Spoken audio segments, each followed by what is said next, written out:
Section 7.5, last section. We're going to look at some additional trigonometric equations. So we're going to solve some of them using trig identities, and hopefully you've got this long list of trig identities now, the Pythagorean identities, the sum identities, double angles, squares, half angles, and we'll be using those to transform some of the equations into easier equations to solve.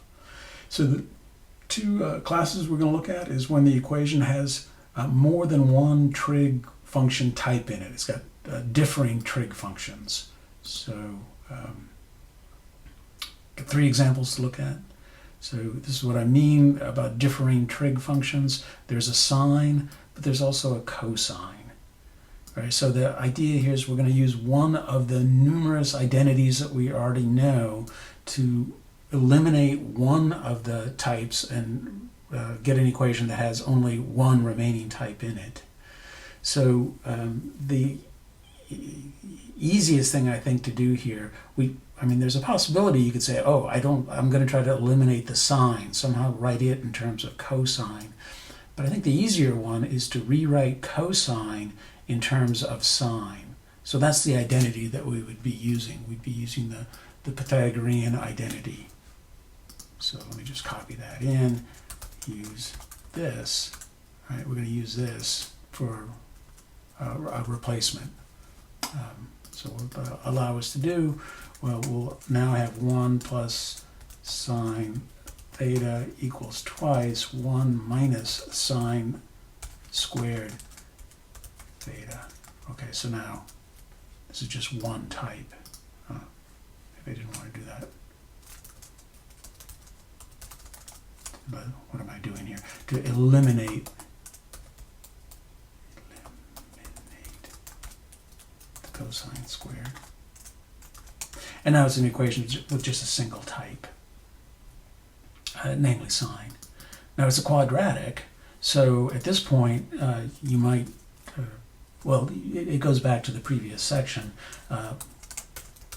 perhaps use a u substitution to try to continue solving this.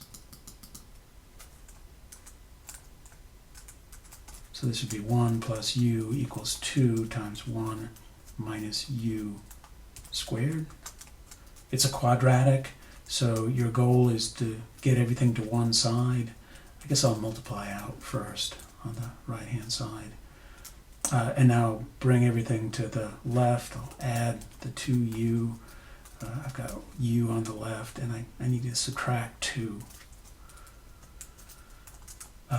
This factors. Hopefully we can do this. I think it's 2u minus 1 and u plus 1 equals 0. Yeah, I think that's right. So that results in 2u minus 1 equals 0, or u plus 1 equals 0. And then we go back, we get 2 sine theta minus 1 equals 0, or sine theta plus 1 equals 0. And we can solve both of those because they are just a tiny fraction away from being back as a basic trig equation.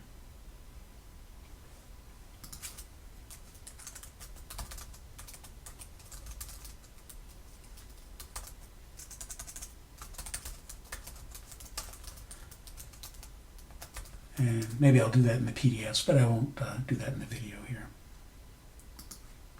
Okay, so another example of this type. So we have two different trig functions, differing trig functions. There's a sine, but there's also a cosine. What to do. The identity that comes to mind first is the double angle formula for sine.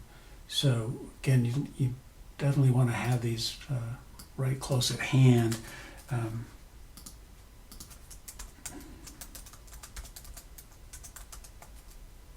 Now, there is an argument to be made here that this doesn't seem like it's going to be particularly helpful because, in point of fact, we're not actually eliminating the sine function.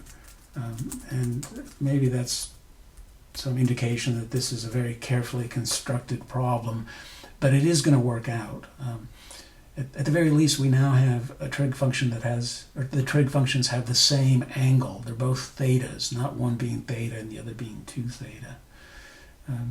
So here's an equivalent equation because we use an identity. Sine 2 theta is always equal to twice sine theta cosine theta. And this new equation winds up being simpler to solve. It's already set equal to 0 on the right-hand side. So on the left-hand side, what we're going to do simply is to factor. So that cosine theta is common to both terms. And then we subtract off. I'm sorry, we factor this out. We get a 2 sine theta and a minus 1 factoring out. All right, so this leads to the 2 separate equations. Solve that one. Or, ooh, it's a funny typesetting there. Or that one separately. And again, we won't finish all of these problems. It's just an indication of the method to take the more complicated equation that you start with and through an identity reduce it, in this case, to 2 simpler equations. Okay. So here we have, again, a mix. We've got one, a cosine, and then also a sine. So there's a possibility that we could just replace sine or cosine. It'd be your choice, but replace the sine with plus or minus square root. This is, again, really just the Pythagorean identity when we solve it for sine. But the nuisance with this is that it's got this plus and minus option, and we could possibly do the 2 cases separately, but a more systematic way to approach this is start by squaring both sides. And just as a reminder to myself, to not forget this, when you square both sides of an equation, it sometimes introduces extraneous solutions.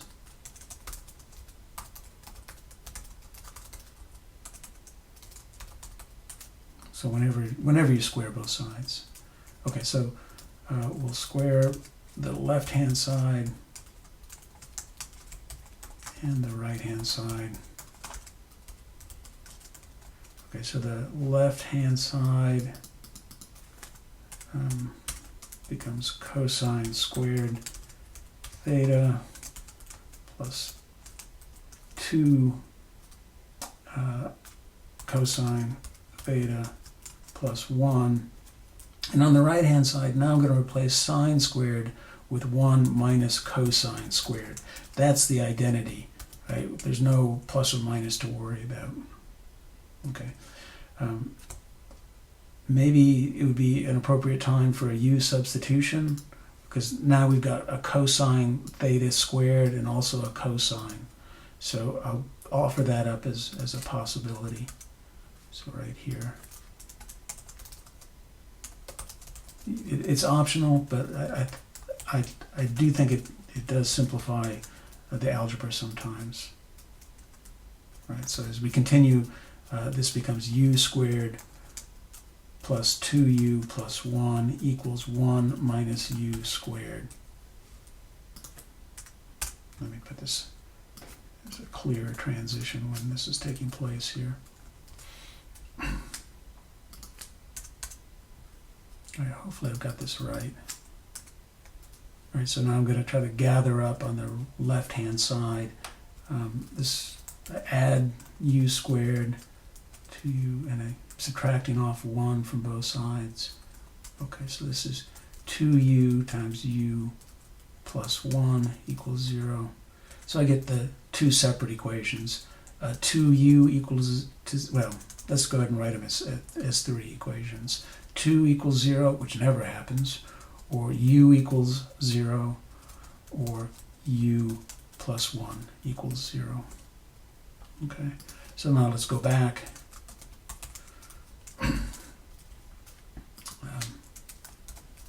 The equations that we need to solve are, so cosine theta equals 0, or cosine theta plus 1 equals 0. Okay, so for the first, we've got theta equal 0, and for the second, I won't add on the multiples yet. What I want to do is check for extraneous solutions before I bother adding on the multiples here. So this is minus 1. So the solutions here,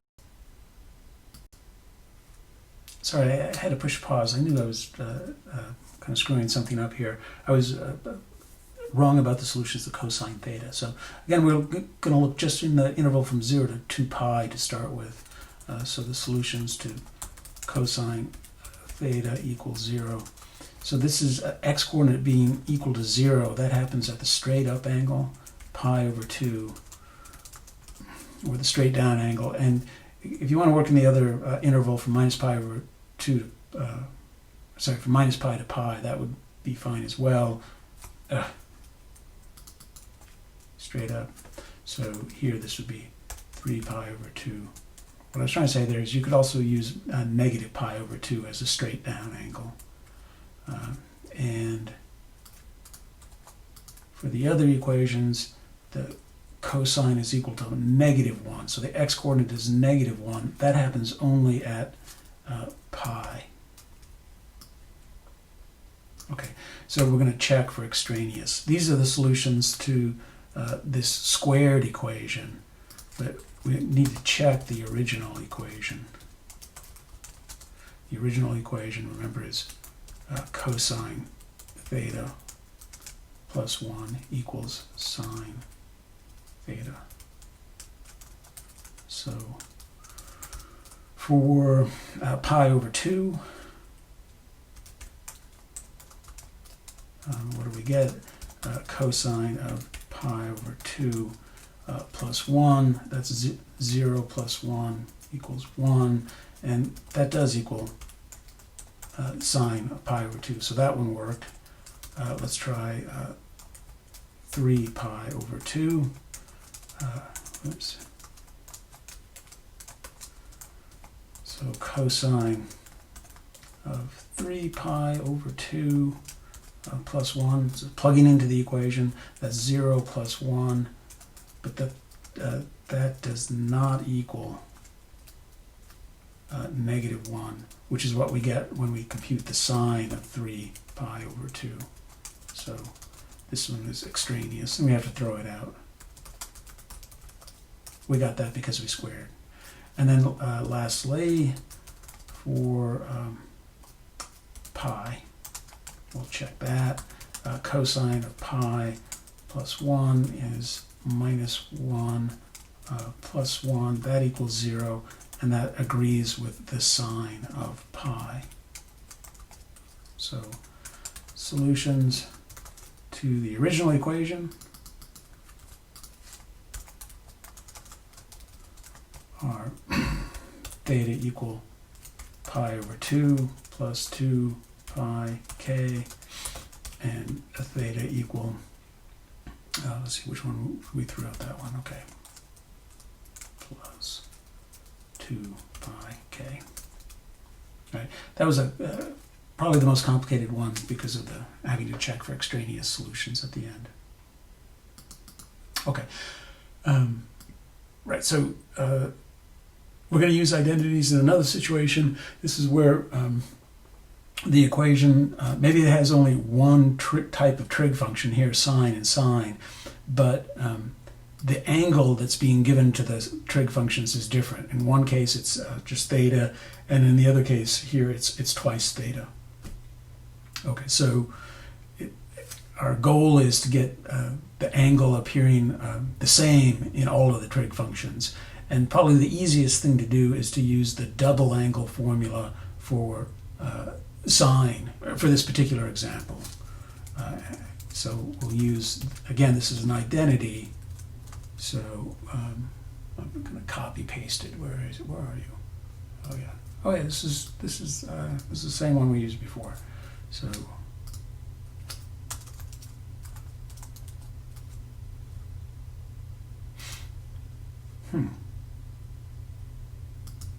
sorry. Yeah, okay.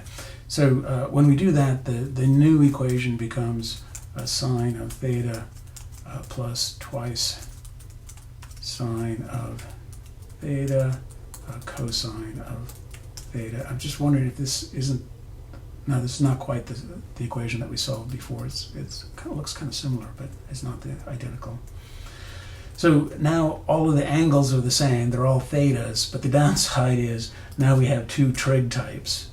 But again, the just takes a little perseverance. We have 0 on one side, and on the other side we see that there's a nice factorization. We can factor off the sine theta that's common to both of those two terms.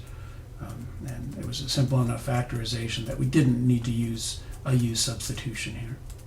So we'll wind up solving these two equations separately.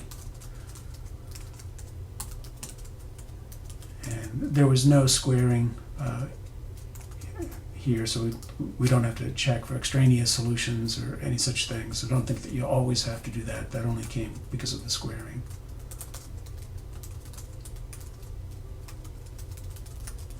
Equations, wow.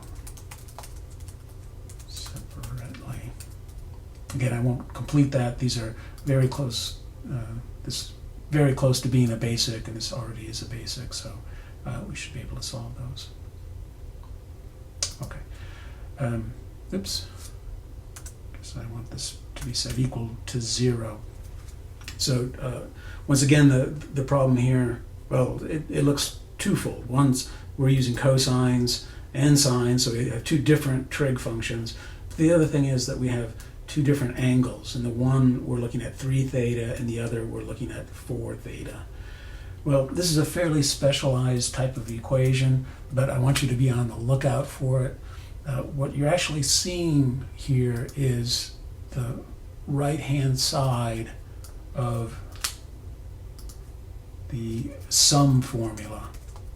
So for cosine identity. So this is the identity that's going to simplify this equation drastically.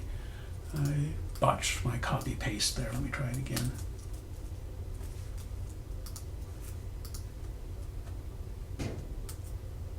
I got it that time. Okay, so what we want to recognize is that the left-hand side of this equation matches the right-hand side of this identity. And it looks like the S is 3 theta. Oh, steady now. 3 theta, and the T equal to 4 theta. I was afraid of that. Okay, so when we apply this identity, and it's always a little strange when we apply these identities going from right to left, but that's what we're going to be doing here. This winds up equaling cosine of 3 theta plus 4 theta equals 0. Okay, so a double win. We now have only a single trig function, namely cosine, and also only one angle appearing, a 7 theta. Okay, I beg your pardon. Okay, so this leads into the next topic. How are we going to solve this equation cosine 7 theta equals 0? So maybe I should have done these in the other order, but our book did them this way. We want to look at equations where, precisely like the one we're looking at now, instead of having just theta, our trig function has a multiple of theta, and we need to solve the equation. Okay, well, the procedure here is pretty simple. What we're going to do is first solve for the k times theta, and then simply divide through by that factor of k to finish and solve for the theta. So 2 examples. I guess we can timestamp this. This is at 20 minutes.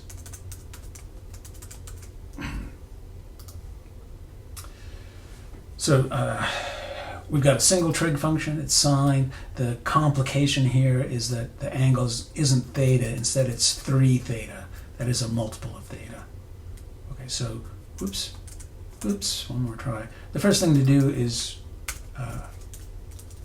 isolate the sine function. Okay, so we just divide through by 1/2. And now we're going to treat 3 theta as if it's the angle all by itself. So you might prefer to do a u substitution here, and if you want to, you could. So let me just put that in as optional.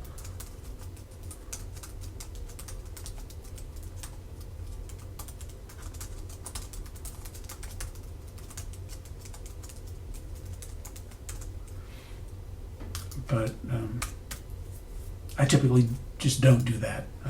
Instead, I just write down the solutions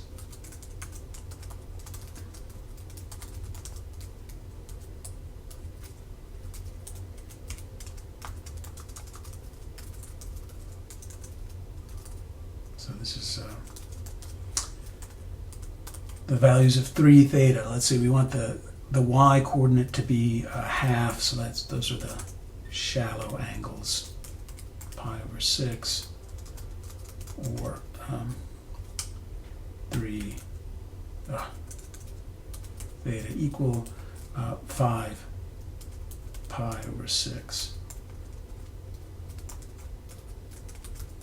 So all solutions, are 3 theta equal pi over 6 plus 2 pi k, or 3 theta equal 5 pi over 6 plus 2 pi k. And it's important to add on that 2 pi k, or if there was a tangent problem, the pi k.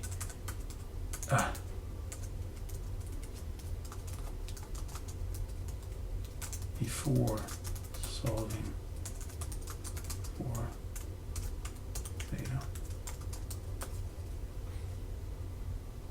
Right. And step 2 here is really quite simple. I mean, all we do is take these 2 equations and divide them through by 3. Okay, so maybe I'll just try to make that as apparent as possible, that we're dividing through by 3. But then I think it is probably honest to simplify that. That's pi over 18 plus, and I think maybe it would be best to write it this way, that this would be 2 pi over 3 times k. That might be the nicest form. Will this be fair? No, this could be slow. Committed now. So this one, let's try to keep it the same here.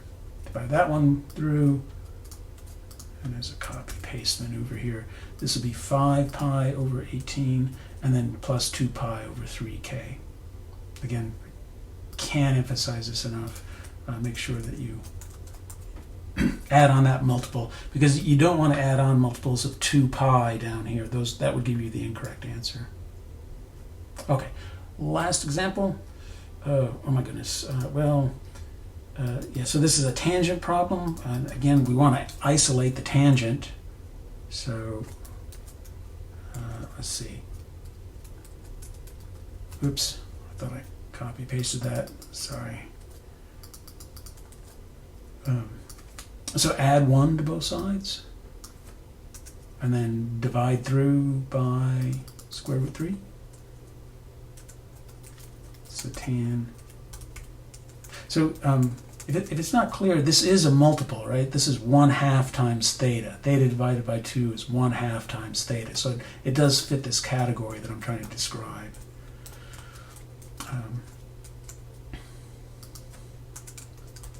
In the interval minus pi over 2 to pi over 2. Oops. Solution is theta over 2. So we're looking for an angle whose tangent is 1 over root 3, and having this a sign chart or a unit circle at hand would be probably a good idea, but we're looking for this is a tangent value that's positive. It should be in the first quadrant, and this number is less than 1, so apparently the y coordinate is small, so this must be the pi over 6 number, where the tangent of pi over 6 gives us 1 over root 3. So all solutions given by, again, this, oh shoot, what's going on here? Pi over 6, and because this is the tangent, remember, we add on pi k, not 2 pi k. So that was step 1, and then step 2, now we solve for the theta. I guess to be parallel with what I did last time, just multiply both sides by 2, and then this would simplify to pi over 3, and then plus 2 pi k as the solutions there.